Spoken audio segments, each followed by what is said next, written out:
And that's what climate change is about. It is literally, not figuratively, a clear and present danger. We are in the beginning of a mass extinction. The ability of CO2 to do the heavy work of creating a climate catastrophe is almost nil at this point. The price of oil has been artificially elevated to the point of insanity. That's not how you power a modern industrial system. The ultimate goal of this renewable energy, plan is to reach the exact same point that we're at now. You know who's tried that? Germany. 7 straight days of no wind for Germany. Their factories are shutting down. They really do act like weather didn't happen prior to 1910. Today is Friday. That's right, Greta. It is Friday. It is the most favorite day of the week, not just because the weekend is about to begin, but it is also the day the Heartland Institute broadcasts the Climate Realism Show. My name is Jim Lakely. I'm the Vice President of the Heartland Institute and your host for today. I'm sure you would agree that there's nothing else quite like the Climate Realism Show streaming anywhere. So I ask you to please like, share, and subscribe, and leave your comments underneath this video. All of those very, very easy to do actions convince YouTube's algorithm to put this show in front of more people. And we need that because big tech and the legacy media do not approve of the way that we cover climate and energy policy on this program. So Heartland's YouTube channel has been demonetized. So if you want to support this program, and I surely hope you do, please visit heartland.org/TCRS and help us to keep making this show happen every single week. Any support you can give is warmly welcome and greatly appreciated. And we also want to thank our streaming partners, those being junkscience.com, CFACT, Climate Depot, What's Up With That, and our newest streaming partner, the CO2 Coalition. So we got a lot to cover today, so let's get started today.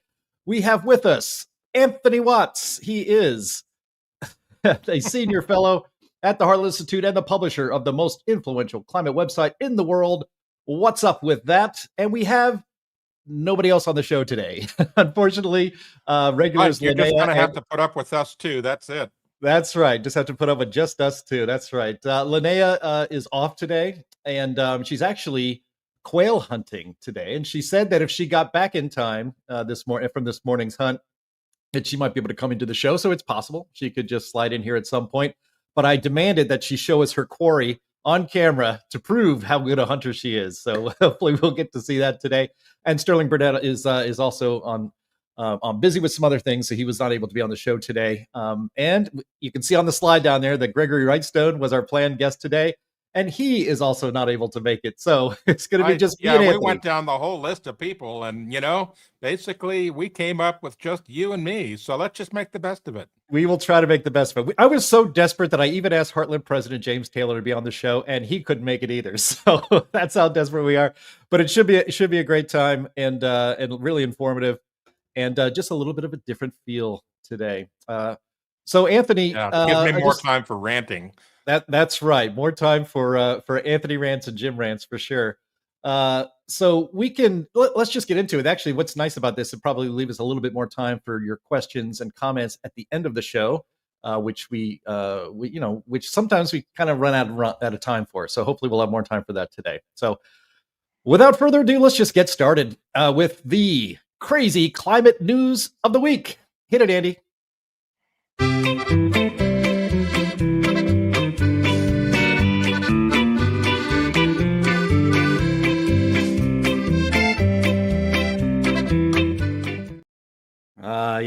Yes. Thank you very much, Bill Nye. So this first item, I found this on X this week, formerly Twitter. This is a video of a member of parliament in Canada. She represents Victoria over there on the left coast of Canada. That's the left coast is where the United States keeps all of its environmental mental patients as well. So she's over there, and she got a little bit emotional, and she says that climate emergencies are not gender neutral. So let's have a listen to what our betters in the Great White North think about the climate issue. Start off by addressing one of the comments that was made by the witnesses around climate hysterics. Hysteria, it refers to something that is wildly emotional. It comes from the Greek word womb, of the womb. It is used in ancient Greek to refer to things associated with women. And I hope you'll forgive me if I get emotional. Climate emergencies are not gender neutral. The degradation of ecosystems disproportionately impacts women and girls. And I am wildly emotional. This is the existential crisis of our time. And to hear that we're asking for high ambition is climate hysteria, that makes me wildly emotional. Absolutely. When I think about my womb, the 2 children that I bore from that womb and what future we are leaving them, I am wildly emotional. And it's not surprising to hear this from someone who has written articles that are pro-life.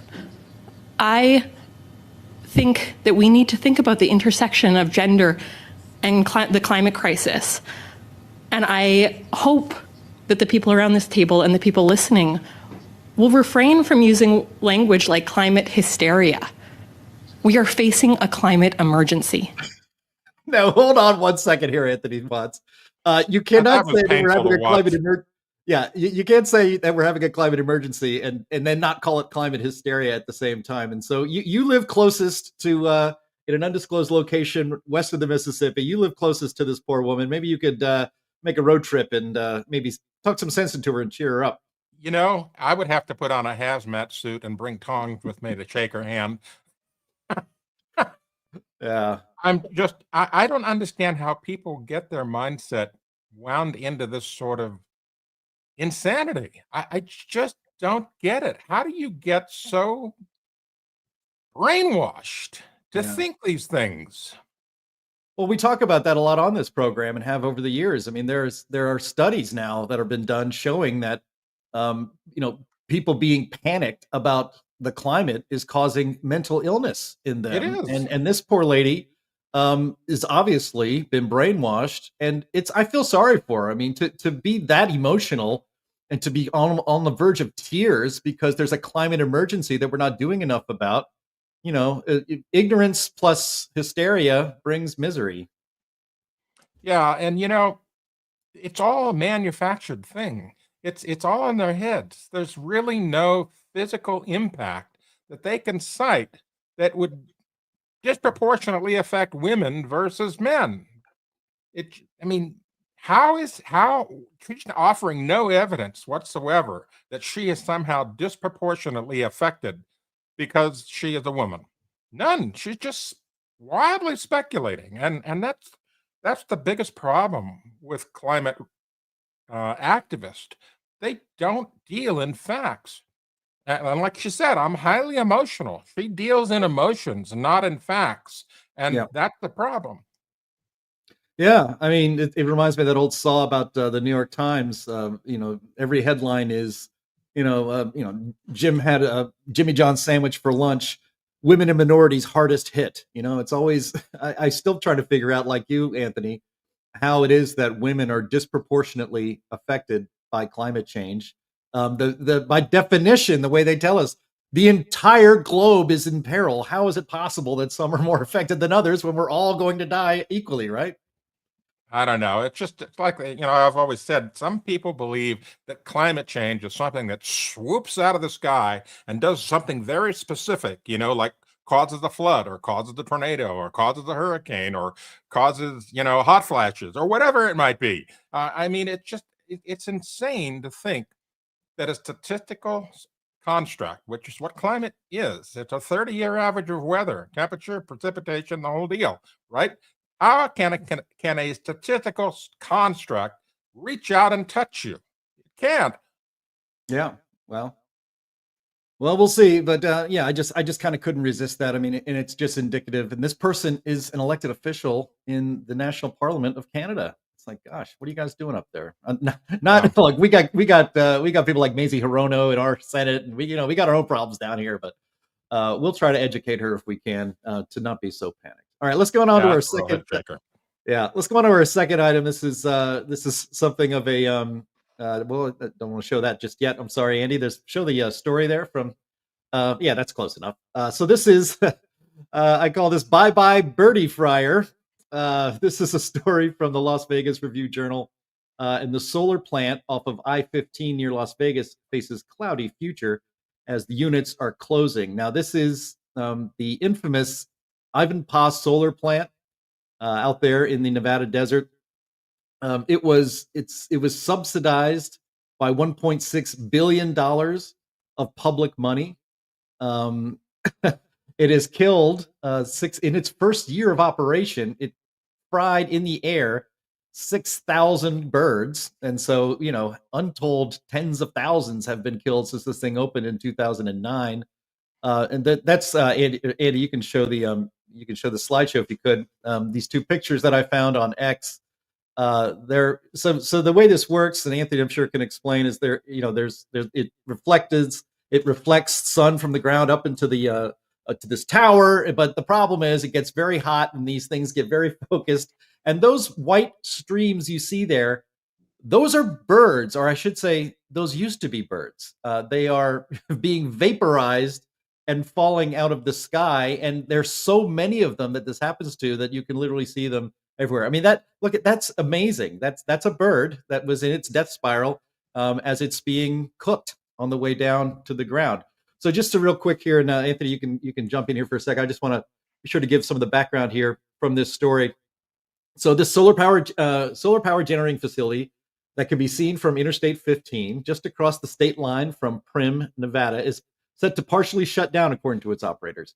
The Ivanpah solar electric generating facility is shutting down 2/3 of its plant after Pacific Gas and Electric Company terminated its power purchase agreement with Solar Partners, which is a joint operation from NRG, Google, yeah, great, and Kelvin Energy, previously BrightSource. It will close Unit 1 and Unit 3, according to a news release from NRG, who operates the plant.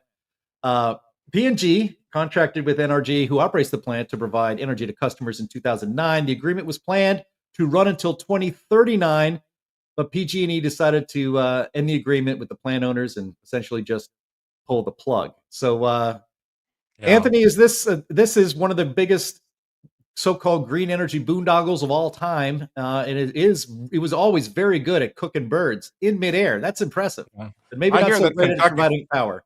I hear the Kentucky Fried Chicken is interested in it now. Yeah, that's right. Dry roasted chicken.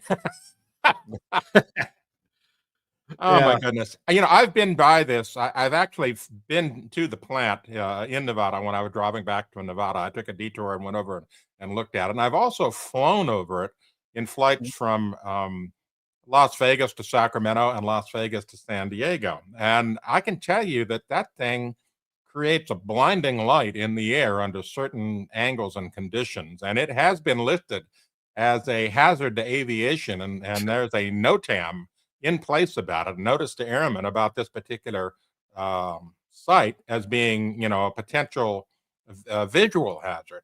So there really is nothing good about this particular thing. It's another one of these green pipe dreams that did not work out. And, people were critical of it from the get-go, but, they're saving the planet, so it must be good, right? But it doesn't surprise me that PG&E pulled out of it, because PG&E has been pulling out of solar agreements for the past several years because they've lost so much money due to their own incompetence, with the fires associated with the Dixie Fire and the Paradise Fire, the Camp Fire, they call it. They've had to pay out so much money, and they've had to raise rates. So they've been cutting out the solar in California. People that have solar on their homes that have been getting, selling that power to PG&E. No, we're not going to buy that anymore. You can just feed it into the grid and we're going to send you a bill. That's basically where they're at now. The whole Green Deal for solar in California is essentially collapsing. Yeah.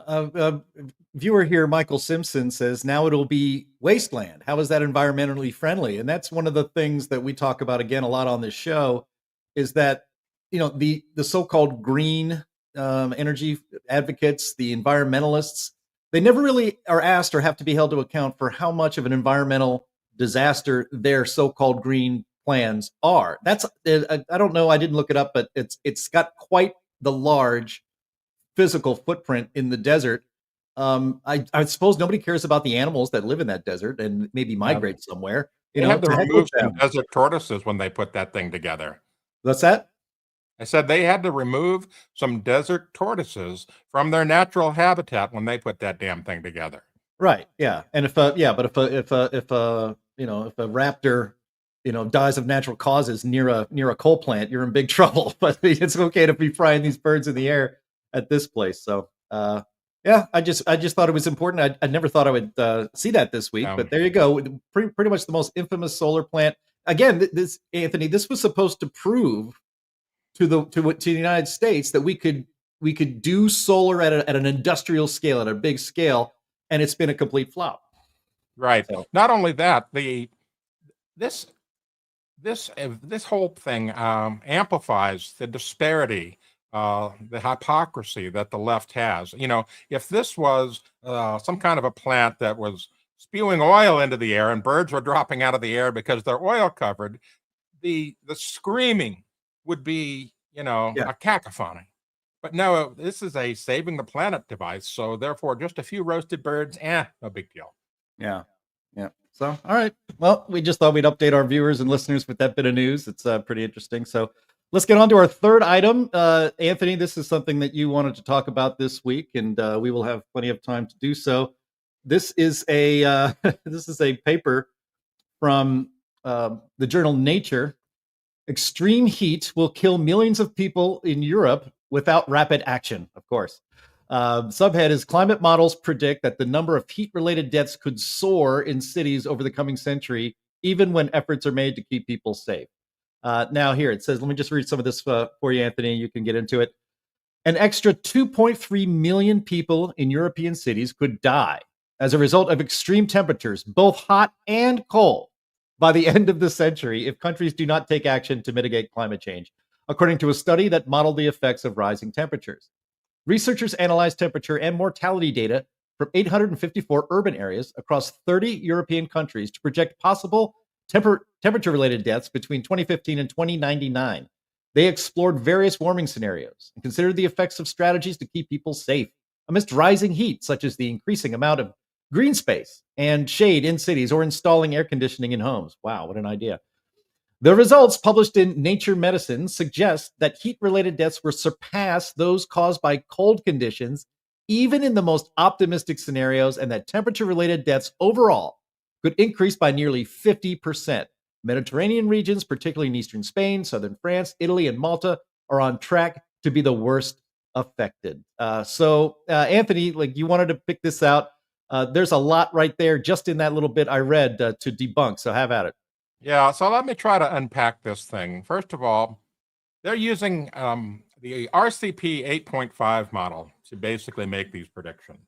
Now, the RCP 8.5 model has been proved by other climate scientists to be not just impractical, but impossible. There's not enough fossil fuel in the planet itself to burn to get to the projections that this thing has. It is entirely bogus, unrealistic, this model. And yet, it is still being cited by other other climate alarmists. I don't want to say scientific here because there's nothing scientific about using a discredited model. They are using this because it gets the results that they want to be able to write a scary headline that captures attention. That's it. It is just totally fear-mongering at the expense of truth. That's all it is. Yeah. And they are basically saying that, everything between now and then is going to remain static. Nobody in Europe's going to buy an air conditioner. No, that's not going to happen. No one in Europe's going to be able to adapt to it. No, that's not going to happen. They're basically saying people are too stupid to adapt to this change in temperature, even if it was real, right? So the bottom line is that the whole thing is nothing but scaremongering. That's it. Scaremongering disguised as science. Yeah. Well, as we've written in Climate at a Glance, which you can get at climateataglance.com. You can also get our new app. You can read Climate at a Glance. It's also for free. It's very easy to find wherever you get your apps. But we have a section on this, and we note the fact that cold-related deaths outnumber heat-related deaths by a factor of 10 in Europe, as a matter of fact, and that warmer winters, as they have been maybe in the last few years, have already reduced cold-related mortality in many regions in the world. And so, Right. Anthony, it's a cold always kills more people than heat. It has been proven over long periods of time where this has been studied. But I love that this paper that you highlighted today says no matter what happens, if it gets too cold or if it gets too hot, it's still going to be really bad. And apparently there's something humans could do to keep the temperature right where it is right now forever. I don't know.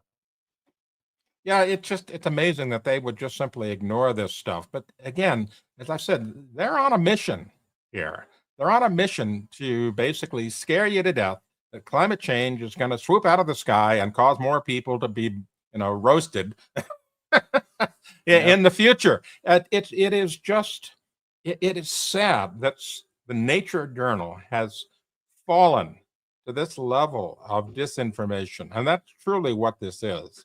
And the problem with science is peer review creates its own sort of microcosm. There are certain people that the number of scientists who are able to review certain things like this is actually quite small. Maybe a few dozen to 100 or so, right? And so you get this circular reasoning thing going on when you have such a small group of people for such peer review. And so they will rubber stamp this stuff because it's within their whole circular reasoning group. You look at how some of these climate scientists operate, and they don't even begin to question even the most absurd premise out there. For example, Michael Mann, when he predicted 33 named storms, well, the skeptical community said he's out of his mind. But on the other side, all the people over at Real Climate and, all these other places, well, that's possible. Yeah. They didn't question it at all. And of course, his forecast flopped. And then as we wrote on What's Up With That last week, he rationalized his flop.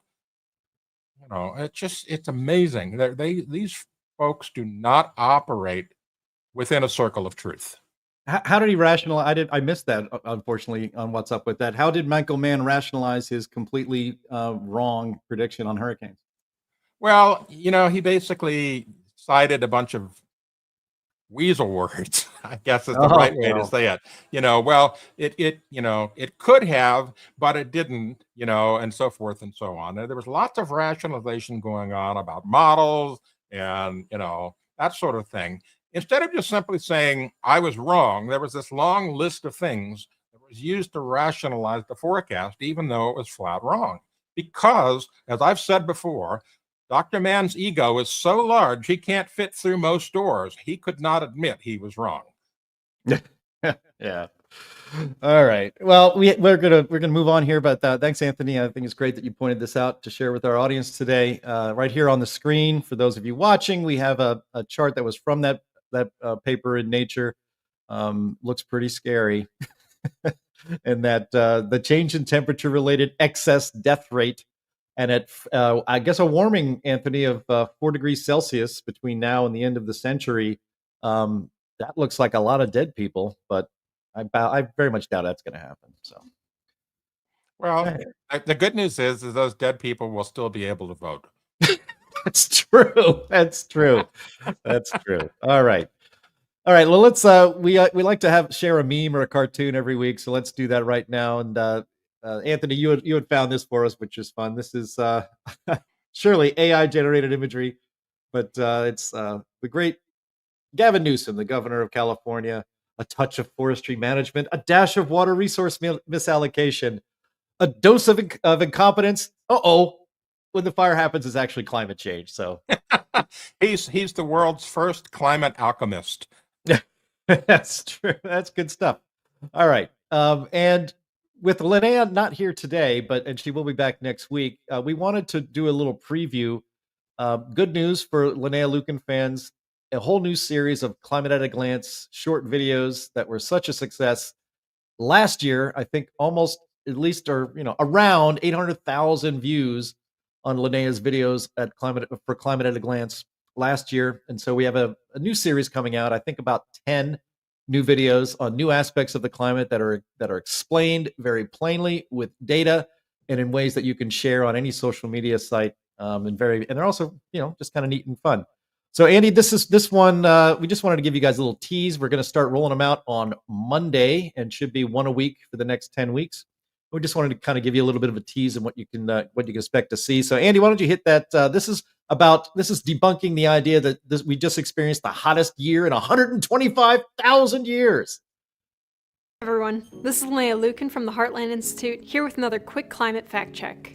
In this video, we're going to look critically at the claim that recent years represent the hottest period in the last 125,000 years, an idea the mainstream media has been promoting heavily. Anyone with a background in geology or scientific disciplines that study ancient temperature and climate reconstructions will probably perk their ears a bit at that claim. It has been long established by scientific data that present temperatures are cool compared to the last 10,000 years, and for most of the time period that human civilization has existed. A peer-reviewed study published in Science reconstructed temperatures back 11,300 years, confirming what's found in ice core data. Most of that period was hotter than today, in what was known as the Holocene climatic optimum, or maximum, versus today's neoglacial period. Even in the 1990s, when the Intergovernmental Panel on Climate Change was getting started in earnest, they agreed that both the Holocene maximum and what's called the medieval warm period were warmer than today. When you go back further to over 10,000 years ago, we were clawing our way out of an ice age, and further back we were in the Pleistocene, a period where at its coldest, ice sheets covered New York and Chicago. It shouldn't be surprising that it's warmer today. Separate studies using different proxies to estimate ancient temperatures agree on these broad points. So people making the claim that it's unprecedentedly warm today need to explain how all of that previous science was wrong. Credible, long-established evidence indicates that today is far from the hottest in the past 125,000 years. That's all I have for this fact check. For the sources used as reference for this video, you can check out climateataglance.com, where you can also download a free copy of the book Climate at a Glance for teachers and students. If you prefer paper, you can purchase a hard copy on Amazon. We also have an app available called Climate at a Glance for Android and iPhone. Thanks for watching. All right.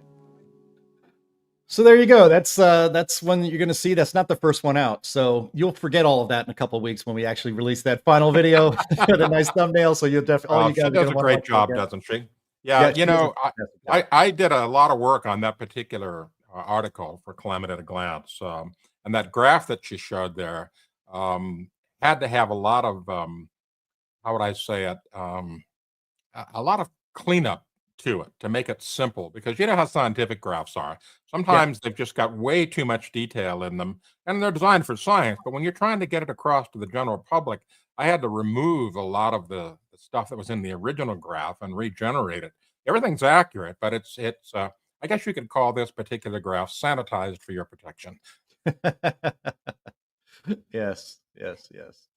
Yeah, so that's one of the 10 that'll be rolling out. We don't want to spoil it on Monday, so be watching the Heartland Institute's YouTube channel for that on Monday, and you'll have a treat. It's going to be great, but I won't tell you which one it is. You'll be surprised. Great. All right. Well, let's get into then, Anthony, our main topic for today. And ironically, this was a topic that Linnea wanted to talk about, and she's not here today, so too bad. And this is about the idea of suing. These lawsuits have gone on for a long time in a lot of places, but the idea of suing big oil because of insert climate calamity here. If it's a blizzard, big oil's to blame. If it's a hurricane, big oil's to blame. If there are tornadoes that tore up your town, big oil's to blame. But in this case, it is the Los Angeles fires, maybe one of the worst man-made natural disasters. Let's just say the human contribution to this natural disaster had nothing to do with big oil.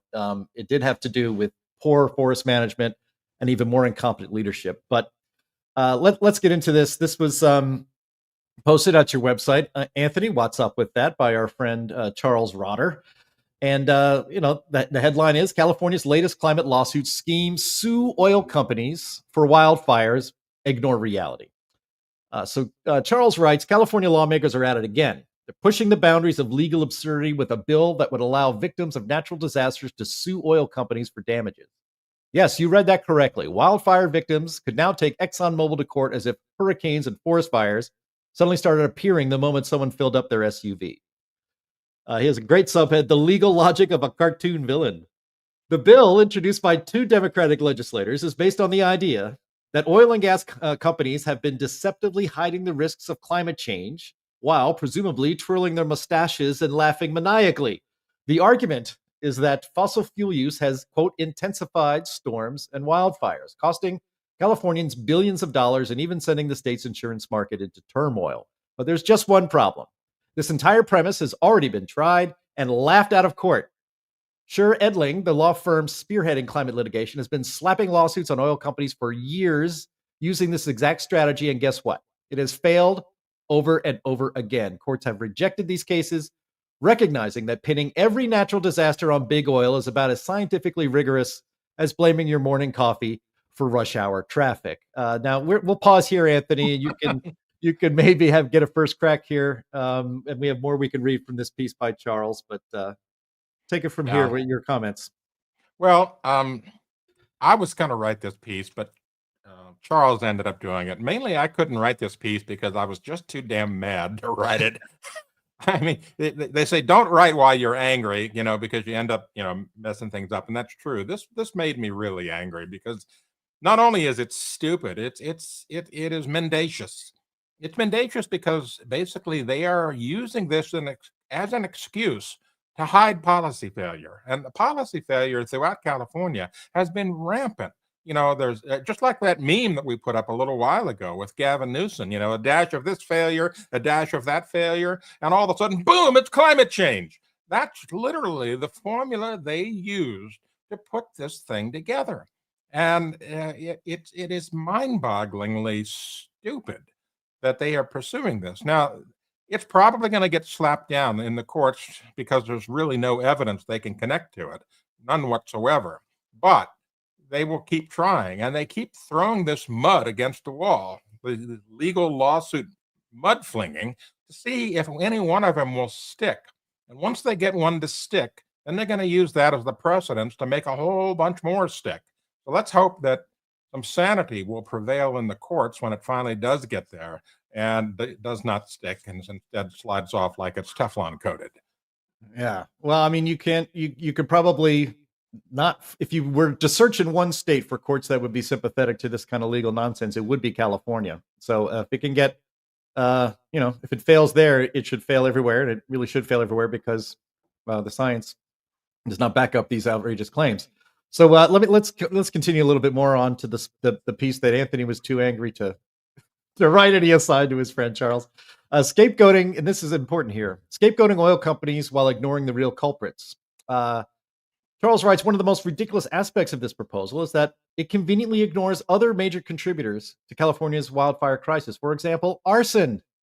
A significant portion of the wildfires are caused by human activity, including arson. But sure, let's just blame oil companies instead. Forest mismanagement, which we hinted to earlier. California's refusal to conduct controlled burns and proper land management has turned its forests into literal tinderboxes. But again, we'll blame Shell Oil for that instead.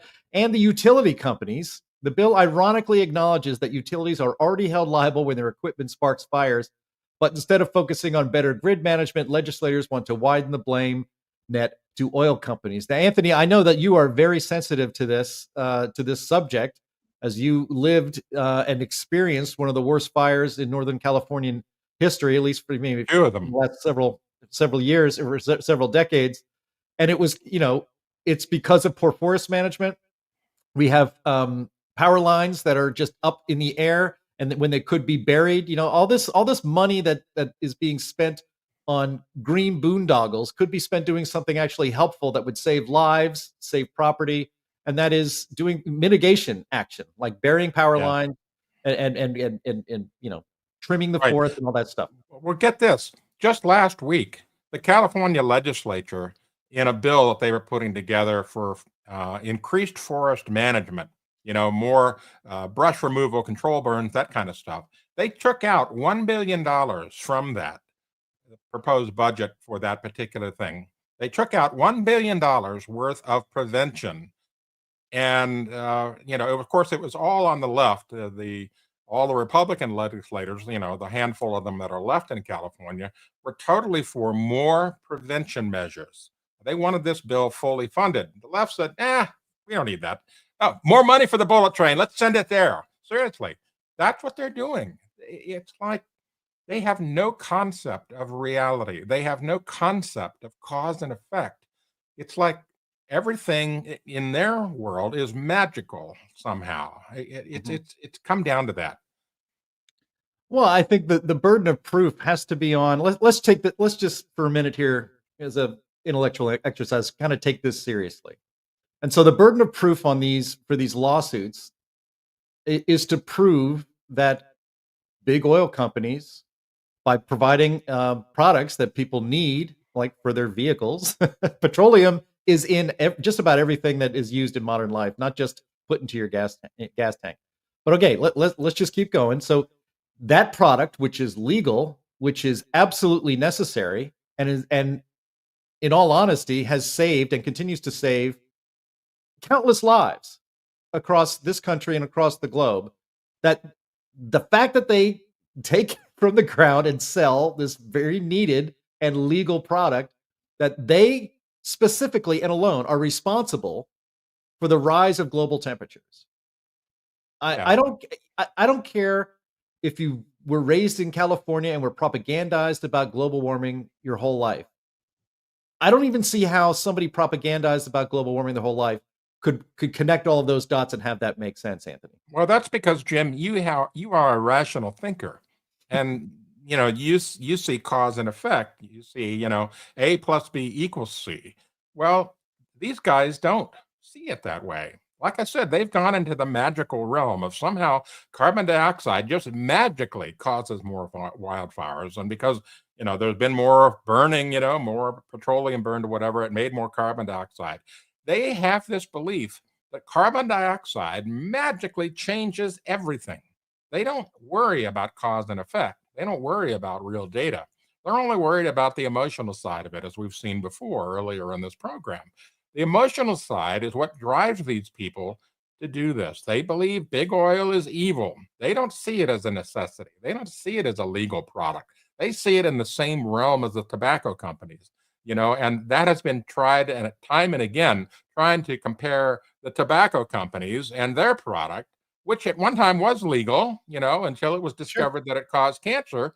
And then it wasn't so much anymore. I mean, it's highly regulated now, but they're seeing the same kind of false mendacity going on with this product, known as petroleum, with the oil companies. And they are determined to get their piece of the pie and their pound of flesh out of the oil companies because of their belief that it's evil. Yeah. And, another fact of life is that these lawsuits are not free, but there are a lot of very deep-pocketed left-wing radical environmentalist foundations that fund these endless lawsuits. They just keep, they venue shop, jurisdiction shop all over the country, looking for a good place to get a compliant judge and perhaps a gullible jury to move these things forward. We do a pretty good job keeping an eye on this. Sterling actually more than me personally, but there's those lawsuits. I think one in Oregon, Anthony, where the children are suing are suing big oil or suing the state. Sue everybody because you are not leaving me a future planet to live on because of the way you're living today. Those are the kind of lawsuits that keep happening everywhere. Yeah, it's amazing. And like I said, they keep trying these things. They're going to see if something sticks. But here's the thing that really needs to happen. And I've written about this this week. I sent out an op-ed. It's on Red State, that we need to attack the endangerment finding from the Environmental Protection Agency. The 2009 endangerment finding really is the head of the snake on this whole thing. And if we can get that thing rescinded, and I believe the Trump administration is working towards that, they're not going to have a leg to stand on, because then they won't have this to be able to say, hey, carbon dioxide is the culprit, and the oil companies made more carbon dioxide, so therefore the oil companies are the culprit. That disjointed logic that they have is going to basically dry up if the endangerment finding can get rescinded. And I hope that the Trump administration, once they get all their people in place, yanks that thing and takes it out back and shoots it in the head. Yeah, and so just a quick primer for everyone. I mean, the endangerment finding is the is the ruling that greenhouse gases, carbon dioxide being among them, are not just greenhouse gases that warm the planet, and dangerously, if you want to assume all of that stuff, they're actual pollutants that are harmful to human health. That is the power grab that the EPA took in 2009, and they have not given it up. And I thought, you weren't here for our watch party, Anthony, when we were watching Lee Zeldin being grilled in the Senate to be the administrator of the Environmental Protection Agency. But he was asked, I can't remember which Democrat it was, frankly, but he was asked if, as EPA administrator, he will continue to consider or keep the endangerment finding and consider carbon dioxide as a pollutant. And Lee Zeldin did not fall for that. He did not take the bait. He says the regulation states that the EPA may regulate carbon dioxide as a pollutant, not shall. And so he said, but are you going to do it? He goes, I will follow what it says. It says may. And this is fantastic news because, as we do talk about on this show a lot, Anthony, is like and it relates to these lawsuits as well. The treatment of carbon dioxide as a pollutant harmful to human health is what's holding so much of this climate regulation and nonsense together. And it's not true that carbon dioxide is a pollutant. It's not true that carbon dioxide is harmful to human health. Carbon dioxide in the atmosphere, that is harmful to human health. Right. And if you can get rid of that finding, then a lot of this other wacky climate regulation starts to fall apart right underneath it. Right, exactly. I mean, by the logic that was put into the EPA endangerment finding, they might as well have declared water vapor a pollutant, right? Yeah. Sure. Because water vapor is a very potent greenhouse gas. You take all the water vapor out of the atmosphere, and all of a sudden temperatures are going to plummet, right? We're all dead. Plus everything dies. That's right. Right? But point is that there's no logic behind this. It was all emotion driven, and they got science to, take up that emotion and sort of massage it into some kind of a half truth, that they could live with, and that's the problem. And what is really missing from the whole issue about carbon dioxide is that there is not a linear relationship between carbon dioxide and temperature in the atmosphere. The first 10 to 20 parts per million of carbon dioxide in the atmosphere makes up the majority of warming. If we didn't have any carbon dioxide in the atmosphere, the average temperature of the Earth would be below freezing. And so but it's a logarithmic scale. The more you add to the atmosphere, the less and less warming it creates. And so we're not too far from that saturation point right now, at 420 plus parts per million. At some point, we're not going to, even if we doubled, 420 to 840, we would not see a doubling of temperature. And what we would see, though, is a tremendous greening of the Earth. And this has already been documented by NASA satellites over the past 20 to 30 years or so. There has been an area of extra greenery added to the Earth's surface equivalent to the surface area of the United States, because carbon dioxide helps plants grow. It's just that simple. And yet the folks that are, advocates of climate changes caused by carbon dioxide absolutely want to deny the fact that carbon dioxide is, in fact, a plant nutrient. It's essential to photosynthesis.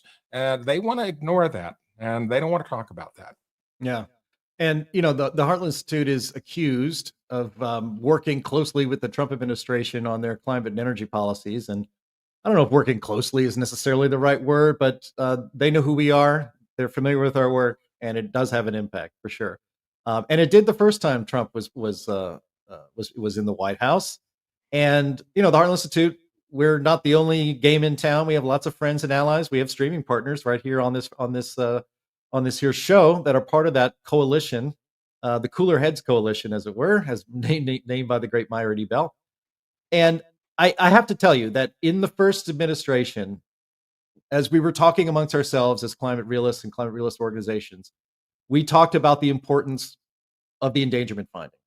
And we talked about how, we were trying to convince what Scott Pruitt, I think, was the first EPA administrator, sending him letters, writing about it, like the endangerment finding.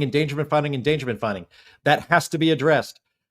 And I have to admit that the Trump administration just didn't seem very interested in that. Maybe they just thought, drill baby drill and doing some more energy and just being a little bit less, fewer regulations, maybe just being a little less strict on things. That'll be good enough. This Trump 2.0 is a completely different animal. This man and his EPA administrator are serious. They're really serious about taking these things on. You couldn't even get the words endangerment finding out of anybody's mouth in the EPA in the first administration.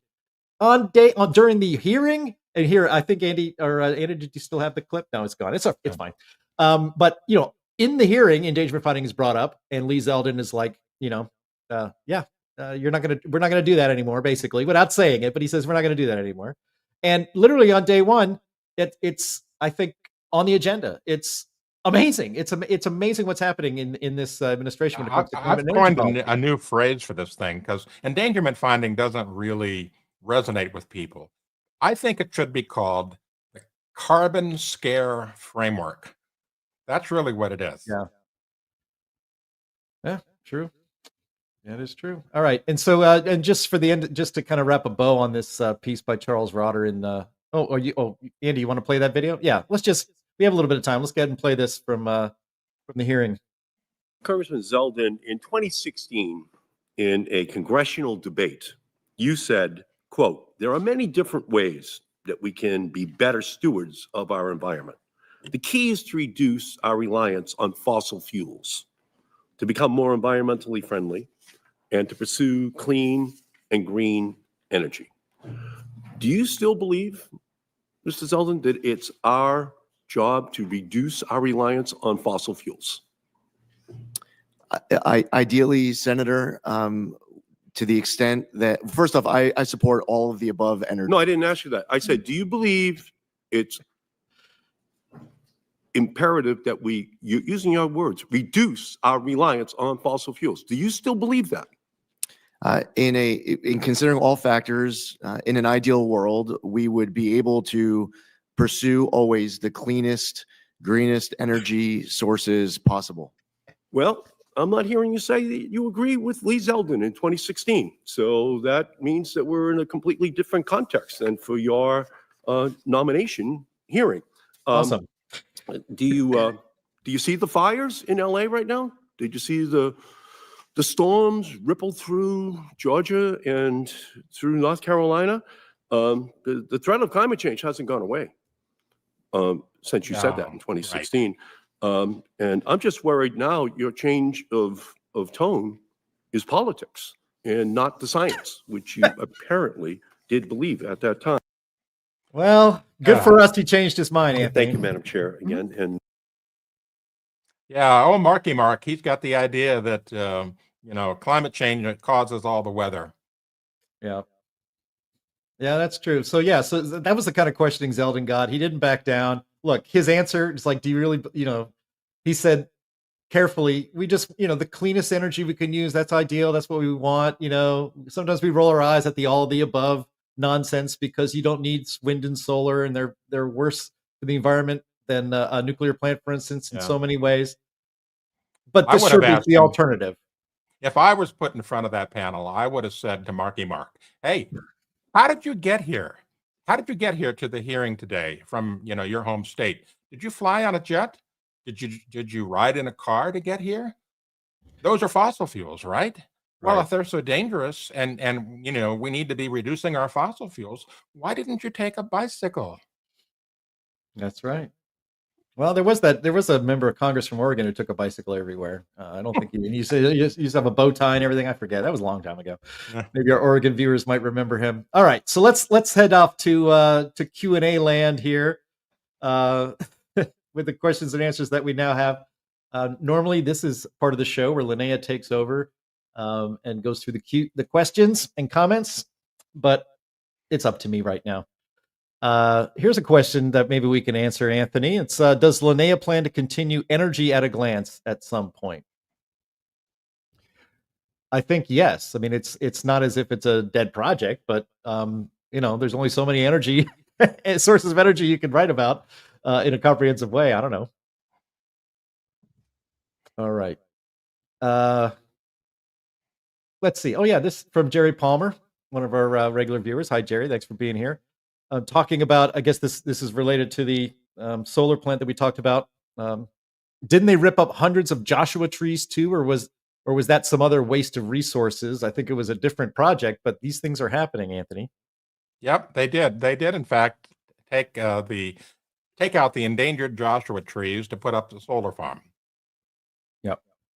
That was a recent project. I'm sure they destroyed different kinds of habitat, maybe not Joshua trees for that Ivanpah, bird fryer project. But yeah, there was a very recent large scale solar project where how old are Joshua trees? Oh, they last hundreds of years. They have a very slow metabolism. Yeah, and hundreds of years. Yeah, it's okay to destroy habitat if you're saving the planet, right? Of course. All right. Well, here's Chris Shattuck, another regular viewer. How much does Senator Malarkey get paid to be a moron? I believe the Senate salary is and billions. As if, yeah, I think the Senate salary is something like $175,000. That's not how these senators make money. Let's just say that their salary is not how they make money. That's all I'm going to say about it. Ray W, can the U.S. help us over here in the UK?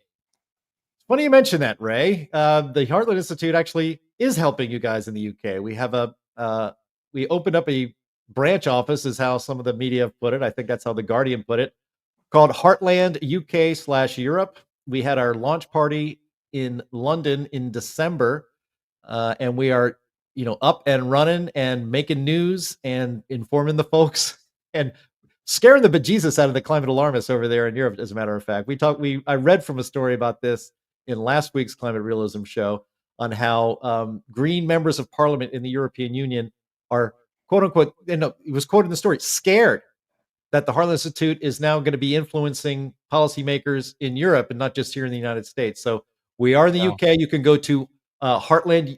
You can find, if you just Google Heartland UK, Europe, the new website will come up. And Lois Perry, who was formerly with an organization called CAR 26, she's very well known in conservative circles and on media in Great Britain. So she is our executive director, and we're very excited about this new project. So go check it out.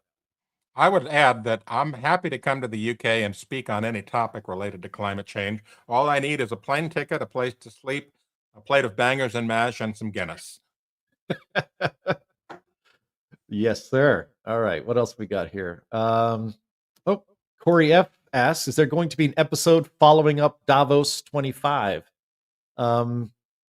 We haven't talked about Davos on this show. We have talked about it a little bit on the In the Tank show, which is on Thursdays at 1 p.m. Eastern time.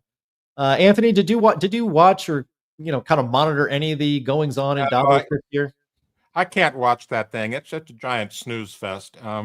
So I really can't comment intelligently about it, other than I know it was basically the same as all the other 25 before it. Yeah. Well, I didn't study it. I didn't watch it as closely, let's say, as I have the confirmation hearings for Trump's cabinet. But I can say that it seemed pretty glum there because of the results of the election here in the United States. I think they know that these things are kind of starting to fall apart. They did still talk about climate alarmism as they always do, but I just felt like their heart wasn't in it, and it seemed to me, by reading the body language and listening to what they said, that they Klaus realized did not look at all happy. Yeah, it was pretty glum there. Let's see, we got a couple more. Kite Man Music asks, I'm not quite sure if we can answer this, but how about the CO2 saturation curve local ethnic chart? Do you know what that might mean? I have no idea what that means. Well, and unless somehow carbon dioxide is disproportionately affecting women and minorities.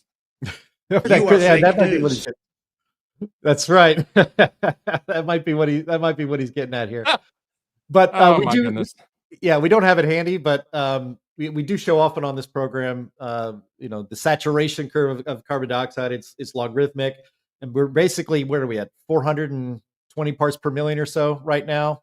Yeah. And the amount of warming that can occur between, say, 350 and 450 is a lot smaller than, say, 100 to 200.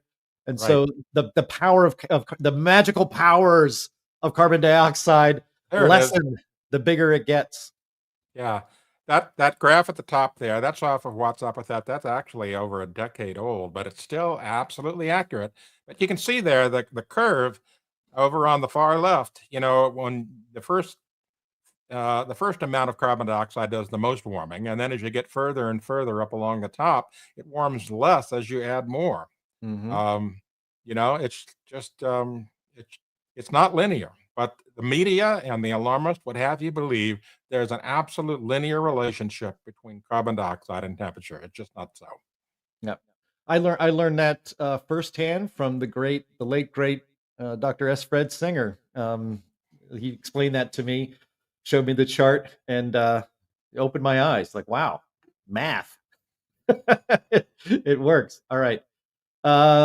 Let's see. A couple more questions here before we wrap it up.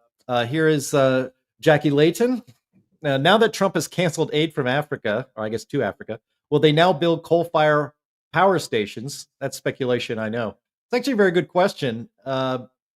If we start to see kind of the global climate cabal start to break apart, I think with Trump in office, a lot of things are possible now, all across the world, frankly. And I think the developing nations in Africa, which need cheap energy, cheap electricity made from coal or natural gas or nuclear power, they need that to develop their nations. I think you're going to start to see them rejecting these green schemes that the developed West is trying to keep them in, and say, no, we're going to be like China, actually. We're going to be like India. We're going to start to grow our economies and raise the standard of living of our people right now, and you're not going to have anything to say about it. I think you're right. I think you're right about that. What's happened with the Trump administration is we've kind of, with the advent of the Trump administration and with the advent of all of his executive orders, we've kind of thrown off the shackles of stupidity associated with some of the worst climate change alarmism. And as a result, people are now a little more open, a little more free to speak their mind. They may have had doubts before, but, consensus, we can't buck the consensus. Well, the consensus isn't so strong anymore. So I think you're going to see a lot more in the way of more climate reality when it comes to energy than we've ever seen before. Yeah. All right. One last question. This is going to be from Ray W. again. They are not environmentalists. They are after taxpayer cash. This is relating to the lawsuits in California, trying to sue Big Oil for the fires. Dirty shills. Hopefully Californians will wake up. Any chance? Anthony, as a longtime resident of the formerly Golden State, do you think there is any chance that Californians will wake up? Oh, I think Californians are waking up right now, particularly some people in the Los Angeles area, that are not buying the whole climate change caused the wildfires nonsense. They can read and see with their own eyes what happened. And there are news stories circulating now that a good portion of the fires down in Southern California were entirely man-made, and carbon dioxide and climate change had absolutely nothing to do with it. Whether or not their elected leaders will wake up, that's a whole different ballgame. Yeah, for sure. So I lived in California myself for 5 years. I actually do think it's possible for Californians to wake up. You look at the electoral map, it really is just the elitists within a few miles of the coast that are dominating everything. In the middle of the state is often very conservative, and they're reasonable and they're sensible. And I think that these days reason and sense seem to be a little bit more contagious than they used to be, even in California. All right, with that, I want to thank you all. We'll wrap up the show for today. I want to thank everybody who is here watching us live on YouTube and Rumble and on X.